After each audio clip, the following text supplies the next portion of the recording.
Hey, what's going on, everybody? It is Wednesday, February 16th. All right, a lot to unpack here today, a lot going on today. Let me start off first with let's talk about the Russian-Ukraine situation. I'll just mention that briefly. So concerns have popped up again, but this is the InfoWars stuff coming out of Washington, coming out of the administration.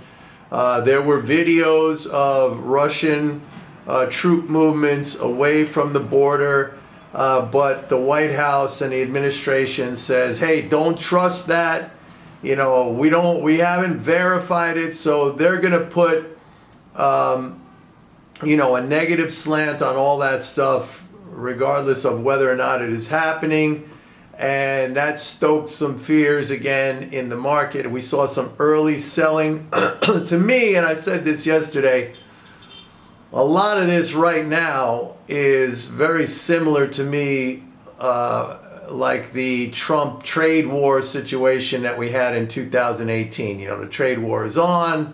Oh, the talks are going good. No, the tariffs are going on tomorrow. No, the talks are going good. So we had this very volatile period of headline trading where people were selling on one statement and then they were buying it back on another statement. I sent out an email to my subscribers this morning. The market was down pretty sharp, and I said you got to buy that dip.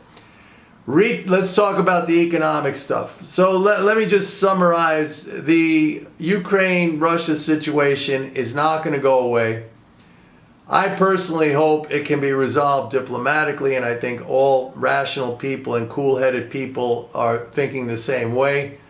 I think even the leaders on both sides are hoping for some kind of a diplomatic and peaceful resolution to this. Let's hope so, because as I've said before, once a war starts, it is very hard to tell where it goes, and it could spiral out of control very quickly, especially if NATO gets involved. And then we're talking about not just a serious situation, but a dire situation. And the last thing we're going to be thinking about is what's happening with our stocks, believe me. So we better all hope and pray that it doesn't come to that. All right, so much for the war stuff. Let's talk about economics. Retail sales today, biggest print in 10 months, up at the highest level in 10 months. I've been talking about this. Consumption is being supported by bank credit. It's very strong. After the bell, Nvidia reported its earnings, much stronger than expected. The only numbers I have of it was 136 on the earnings versus a 124 estimate. On the revenues, I believe it was 7.64 billion versus 7.22 on the forecast, if I'm not mistaken. You'll have to check these numbers. What I saw as incredible, though, first quarter estimates of revenues 8.1 billion on a forecast of 7.22 billion. So that's more than a 10% increase in revenues in the first quarter projected. And again, that shows you sales are strong and companies have pricing power. All right, we're going to see, and I've been repeating this. This has been a theme of mine now for the last couple of videos, and I want to really pound this home. We're going to see some phenomenal profit numbers in the first quarter. And I hope it convinces some of you that inflation is not all bad. The stock market is a very good hedge against inflation. Companies have pricing power. What's happening on the consumer side for us, yes, that is uncomfortable, that is painful, and unfortunately that also hits people at the low end of the income scale very hard. And that could be addressed through fiscal policy, but it's not being addressed. Fiscal has been throttled back, at least insofar as help going to the most vulnerable. But again, stocks are an excellent hedge against inflation. companies have pricing power, and consumption is high because it's being supported by bank credit. All right? So a 10-month high print in retail sales, booming earnings and forward-looking estimates for NVIDIA, and I suspect a lot of other companies are going to have the same sort of results and projections. I just read something today as well about Starbucks. Fiscal flows. We had a 67 billion day yesterday. All right, so not surprising that the market was up strong. I've said to you many times that if you know how to read the daily treasury statement, and again, my course is available on my website, pitbulleconomics.com, Understanding the Daily Treasury Statement. It's a video course. That's a free resource that comes out every day. You would have known, and I've been telling you that we were going to get like a 42, 44 billion quarterly interest payment yesterday, you know, and actually it was 45 billion. That was a big number. We got a 45 billion quarterly interest payment yesterday, and you know, some of that's income that gets, you know, put to work, and it went to work in the market, and we had a big up day yesterday. So I mean, you could trade off of some of this stuff. These flows, you know, and I've talked in the past many times about my days as a floor trader on, you know, I was a member on 4 different exchanges, and I was a floor trader, how we used to do everything possible to become friends with the guys filling the big orders for, you know, Morgan Stanley and Salomon Brothers and Goldman Sachs and Merrill Lynch, because if we knew what was on their order book, you know, we'd be able to take advantage of that. That was like a cash machine for us. That was just easy money to front run that stuff. So the daily treasury statement, that's like if you know what the government's going to be spending or what it's going to be taxing away, I mean, that does have an effect on the markets on a daily basis sometimes when these numbers are so big. So you can trade off of that. So I encourage everyone to go invest the $99 in my course, Understanding the Daily Treasury Statement. Anyway, so we had that. So big numbers in the fiscal flows. And this, you know, the psychology right now, and somebody made a comment about this, which I think it's worthwhile discussing. They say, Mike, you know, all your stuff, the fiscal flows, this and that, you know, it's useless because it's sentiment that drives the market. And, you know, that's why they said that's why the market has a lot lower to go. And when I read that, I was like, well, that's interesting. That's like saying, let's just do what everybody else. This is the brilliant observation or the brilliant strategy, not to mock anybody necessarily, but just to point out, you know, it's essentially the same thing as saying, let's just do what everybody else does and we'll make a lot of money.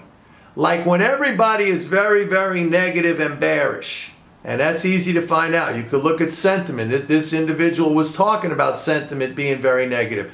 I mean, what indicator do you want? Do you want the put-call ratio? Do you want the weekly AAII sentiment? I can give you whatever you want. So in other words, what he's saying is that when sentiment is really, really negative, when everybody's very bearish, then just sell.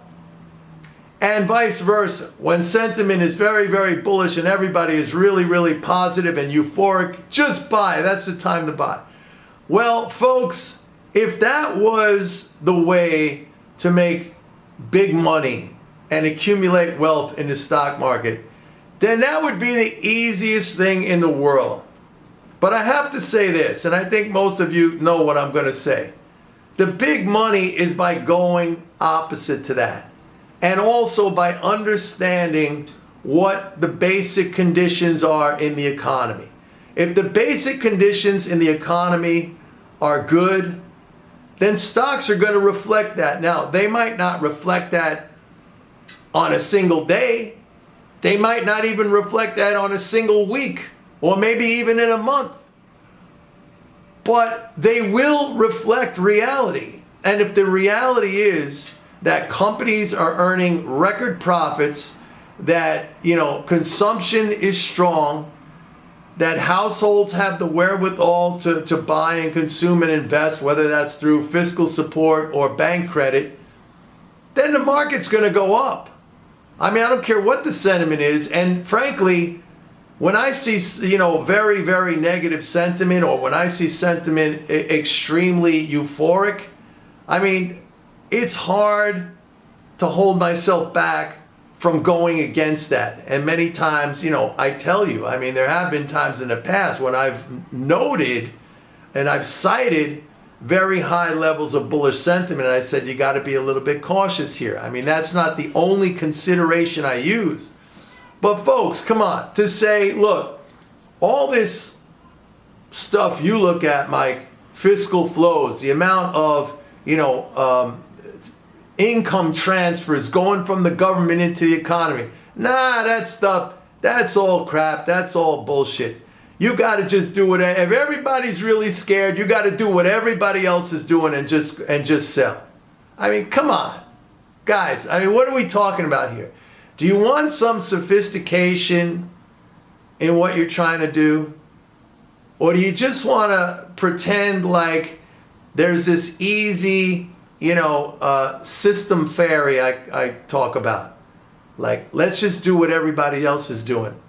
All right? That gives a lot of people comfort too, because then they could say, hey, look, you can't say I was wrong because everybody else was doing the same thing. I mean, that is a very common excuse that we hear at you know, the upper levels of Wall Street. I've been on Wall Street my whole entire career, and I can tell you, and it doesn't, you know, you don't have to hear it from me. I'm sure many of you know this, that the banks and the investment banks and you know, the trading houses, they all do the same thing. And then when everything blows up, they're like, hey, you know, everybody else was doing it. You can't blame us. You know, that was the thing that everybody was doing. So come on, let's be a little bit sophisticated here. These fiscal flows drive the economy. Remember, in January, I was bearish because I saw that surplus, and I was talking about that surplus, you know, every day in January. And the mistake I made, and it's a mea culpa, and I admitted it, was that I jumped the gun and I extrapolated that surplus out for the next 8 months till the end of the fiscal year. And I shouldn't have done that, but I did. I mean, to me, it was an alarming development, and there are a couple of things I forgot about. Like, I forgot about the quarterly interest payment in February. I forgot about IRS tax refunds, like these things. I mean, look, February right now, we're halfway through the month. We have a 350 billion month. I mean, we're tracking almost like a 700 billion month. I don't think it's going to be that high, but it's going to be well over 600 billion. And then March should be decent, maybe not that much, in the 500 billion something. You know, April is something we have to talk about when we get there, because that's a tax filing month. So listen, you want to go about this thing in a scientific manner. You want to go about this thing in a non-emotional manner. Very important. Or you just want to do what everybody else does and say, hey, Mike, this game is simple. I just do what everybody else does. If everybody's scared and bearish, I'm selling. If everybody's bullish and buying, I'm buying too. It's essentially what this guy was saying. And, you know, I hope he reflects a little bit on that comment, because that is not a good way of going about this game. It is not. Anyway, that's the update. You know, barring a war, let me put it this way, barring a war, and I hope and pray that that does not happen, because it could spiral out of control in a very bad way. So, barring a war, the outlook is bullish. In fact, I think very bullish. And the stock market is not reflecting that. And one other thing I'll mention, but I'm not going to get into it now. I'll leave it for a separate video. In the FOMC minutes that were released today from their last meeting in January, They talked about significant balance sheet reduction. All right. Now everybody's going to freak out about this. This is going to be the new freak out. All right. In fact, I saw one tweet, somebody really, in quotes, significant balance sheet reduction. And the person said the Fed never states things, that emphatically. And it did this time. And I've told you what balance sheet changes are. They're just a recomposition of assets, of financial assets in the economy. When the Fed does QE, there's more reserves and less treasuries. Treasuries are dollar equivalents. So they exchange one form of a dollar for another. And when the Fed shrinks its balance sheet, what happens is there's less reserves and there's more treasuries. So, it's a recomposition. And by the way, treasuries are interest-bearing dollars. So you get one form of a dollar that earns interest, you take away another form of a dollar that earns no interest or very little interest. That's all that is. It's not the end of the world and it's not catastrophic, but it's going to be, that'll be the wall of worry that the market will climb. Remember that saying from that old adage from Wall Street, like the market climbs a wall of worry. That's going to be the next one. Mark my words. The only real worry, like FDR said, the only fear we have is fear itself. I mangled up that. I mangled that up, but you know what I'm talking about. The only real fear we have right now, real reality fear, is the possibility of a war in Ukraine. Nobody should want that. Nobody. Anyway, that's it. Don't forget, buy that Understanding the Daily Treasury Statement. It's going to be the best $99 you ever invested. Take care. Bye.